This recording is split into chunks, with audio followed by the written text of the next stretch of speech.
Assalamu alaikum, al'umma barkanku da wannan lokaci da fatan kowannen ku yana lafiya yana cikin ƙoshin lafiya to Allah ya sa haka. Kamar da muka saba muku bayani a kowane lokaci.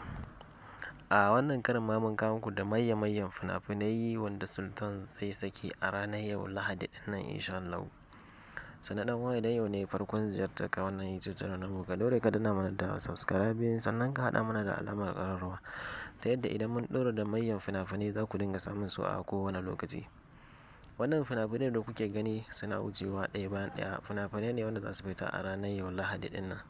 Ma'abota kallon fina-finan Indiya Hausa kada ku bari a baku labarin wannan fina-finai da za su fita a yau ɗin nan insha Allah. Akwai manyan fina-finai, akwai na kamfanin Sultan, Yusuf Zamani, Mega da sauransu dai insha Allah.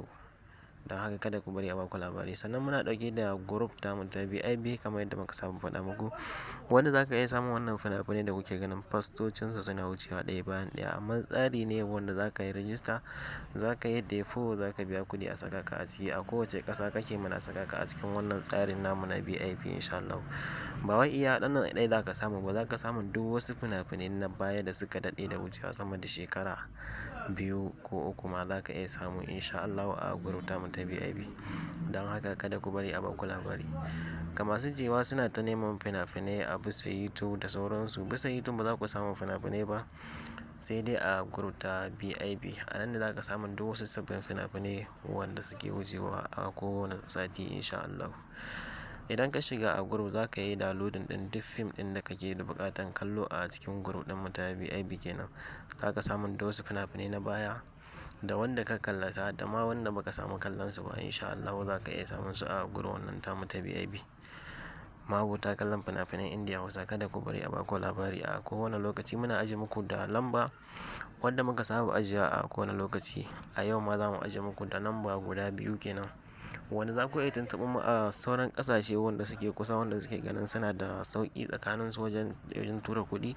Za ku iya ɗaukar wannan gudan lamba wanda za mu aza muku sabuwar nan insha Allah. za ku iya tuntuɓar shi domin ƙarin bayani. Zai muku bayani ga yadda ake shiga a group.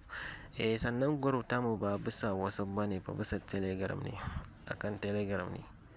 Don haka kada ku bari a baku labari. Mun gode da bibiyan mu da kuke da tsaya da kuke kuna sauraron mu.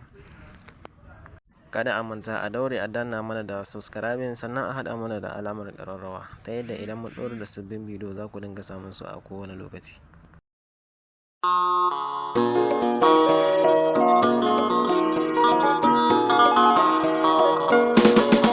Yanzu ku zo mu gaida dogo, yanzu ku zo mu gaida dogon aiki, kuma je magama mu sha mamaki, kuma je magama mu sha mamaki. Shi fa dogo idan ka gan shi ko nashi, kuma ya riƙe rabana idan kun gan shi. Ƙauye birni da ko'ina an san shi, dogo mai lemu magama sunan shi. Ga namijin gaske mun kirai har sashi, makiya na ka kabar su bana haushi mai lemu.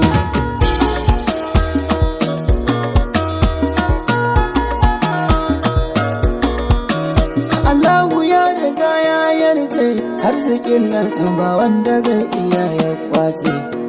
Aitin da ka riga su kace Allah ya rayuwar nan duk wanda ya matsa zai zauce.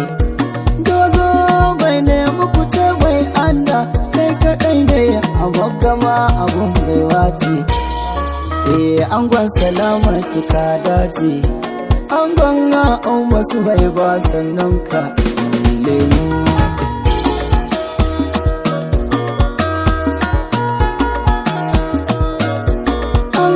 Shafa'atu amarya ke ce, amshi wannan auta na MG ke gaishe ku. Dogo mai lemu amanar MG, ga baitukan ku na rarrafo da sa sunan ku. Daga askiya ake yaban kakara, dogo namu kai ka wuce wa 'ya'yan surku. Kin halin ka kyautatawa shi ne, duk faɗin magaba ana ta yabanka mai lemu.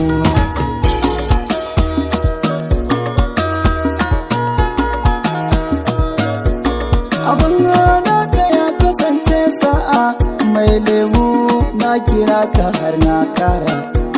In ka ji wani ya kasance wannan ai makeri ake zuwa a kaiwa kira.